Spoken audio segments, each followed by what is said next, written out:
महाभारत और रामायण के इन खास योद्धाओं की आखिर लंबाई कितनी थी और इन सभी शक्तिशाली योद्धाओं में किसकी हाइट सबसे ज्यादा लंबी थी। तो चलिए अब करते हैं ज्ञान की बात। वीडियो में आगे बढ़ने से पहले हमारे चैनल को सब्सक्राइब अवश्य करें और बेल आइकन जरूर दबाएं ताकि ऐसी ही खास जरूरी जानकारी आपको हमेशा प्राप्त होती रहे। और साथ ही कमेंट बॉक्स में जय श्री हरि विष्णु अवश्य लिखिएगा। हमारे प्राचीन शास्त्रों में 4 युगों का वर्णन मिलता है, सतयुग, त्रेता युग, द्वापर युग और कलयुग।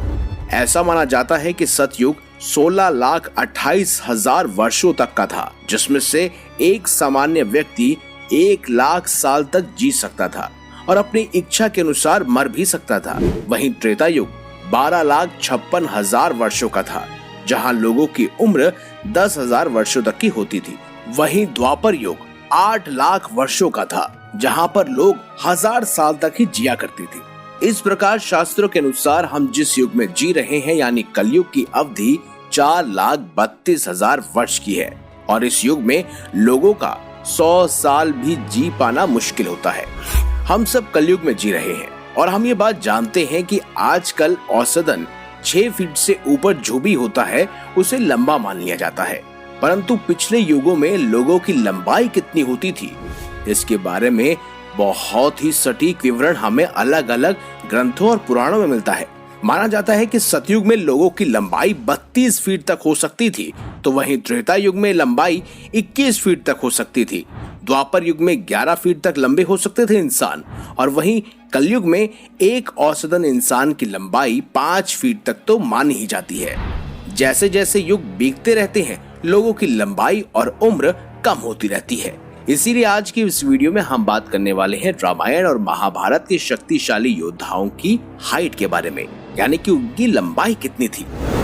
हमारे प्राचीन ग्रंथों के अनुसार रामायण और महाभारत काल के योद्धाओं की लंबाई आज से कहीं गुना ज्यादा थी। अगर बात करें महाभारत के योद्धाओं की तो इनकी औसतन और असल लंबाई का अनुमान लगा पाना बेहद मुश्किल है, लेकिन महाभारत के ग्रंथों में अलग अलग रूप से इसका वर्णन किया जाता है। माना जाता है कि महारथी भीष्म पितामह, जिन्हें इच्छा मृत्यु का वरदान प्राप्त था, उनके शरीर को बहुत ही बलिष्ठ और एक रथ जितना बताया गया है, जिसकी ऊंचाई लगभग 8 फीट थी। जिस हिसाब से उनकी लंबाई को 7 फीट 9 इंच माना जा सकता है।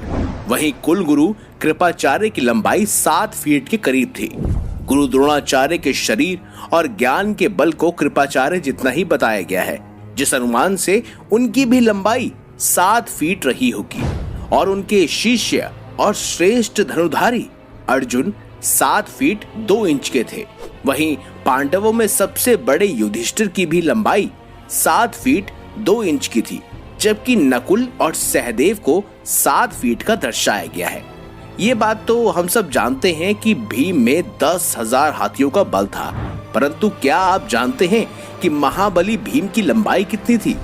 ग्रंथों के अनुसार गदाधारी भीम की लंबाई 8 फीट 5 इंच से भी अधिक थी। कहते हैं भीम के गधे का वजन 10 हाथियों के बराबर था और उनका बलिष्ठ शरीर इतना विशाल था कि रथ भी उनके सामने छोटा प्रतीत होता था। वहीं महाभारत के मुख्य खलनायक दुर्योधन की लंबाई भी भीम जितनी ही बलिष्ठ थी, वो भी 8 फीट 5 इंच के थे।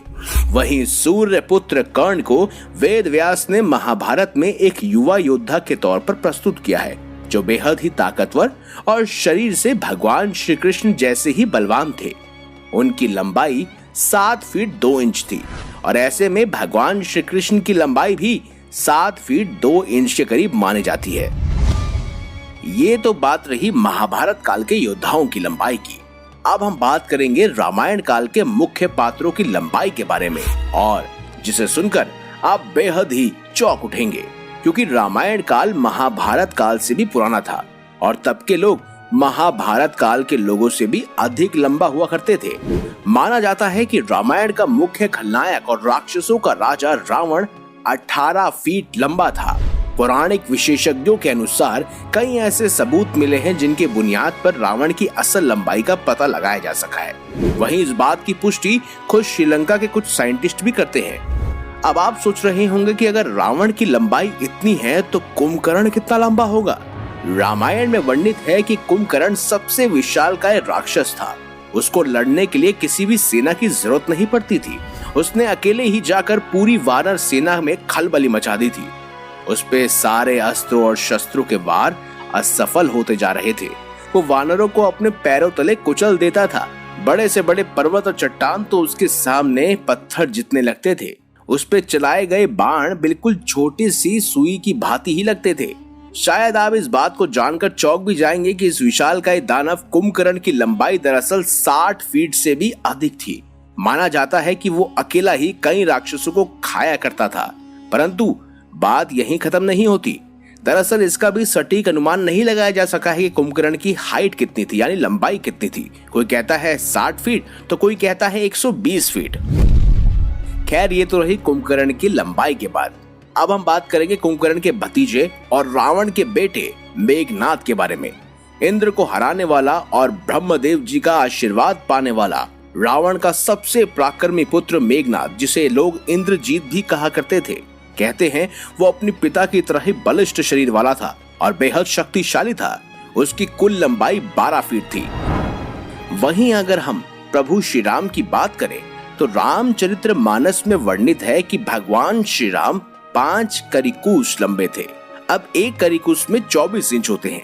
इस हिसाब से 5 करिकुस यानी कि 120 इंच, यानी कि कुल मिलाकर 10 फीट। जी हाँ, भगवान श्री राम की लंबाई 10 फीट से अधिक ही थी।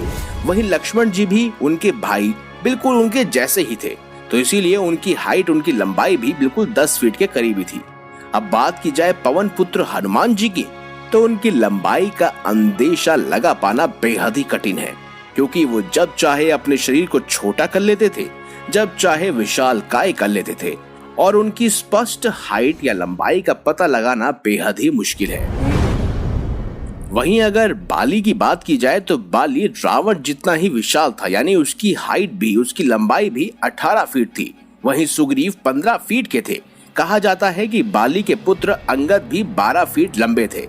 अब हम बात करते हैं महाभारत और रामायण में दोनों में भूमिका निभा चुके भगवान परशुराम जी की। माना जाता है कि वीर ब्राह्मण भगवान परशुराम जी की लंबाई 12 फीट से अधिक थी। तो ये थी दोस्तों रामायण और महाभारत के खास बलिष्ठ योद्धाओं की लंबाइयां। किसकी लंबाई और ज्यादा लंबी होनी चाहिए थी? कमेंट बॉक्स में हमें अवश्य बताएं। वीडियो अगर आपको अच्छी लगी है तो लाइक करें, हमारे चैनल को सब्सक्राइब करें और ज्यादा से ज्यादा शेयर भी करें।